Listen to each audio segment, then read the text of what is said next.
دنیا کا 8 میں شامل ہے، پتہ نہیں سیریل میں کتنا نمبر پہ آتا ہے. لیکن اگر فرعون اس طرف گئے تو ہمارے مغل بھی پیچھے نہیں رہے، انہوں نے بھی ماشاءاللہ کنسٹرکشن میں ایسے گہرے نقوش چھوڑے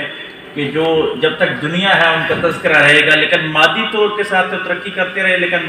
روحانی طور پہ اور جو اذہان کی بالغی کے حوالے سے ان لوگوں نے کام نہیں کیا. اور جن لوگوں نے روح اور اذہان کی بالغی کے لیے کام نہ کیا تو وہ دنیا میں زیادہ دیر تک ان کا نظریہ قائم نہیں رہا.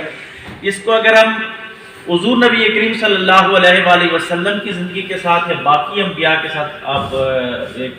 تطبیق کرتے ہیں یا تقابلی مطالعے کے طور پہ، تو آقا علیہ السلام کا جو گھر تھا، جو حجرہ عائشہ جہاں پہ آقا علیہ السلام مدفون ہے، وہ دیکھیں اس کی لمبائی چوڑائی کتنا تھا. لیکن وہاں بیٹھ کے انہوں نے روح اور نظریے کی بالغی پہ کام کیا، اور صرف 23 سال میں دنیا کے نظریاتی اور جغرافیہ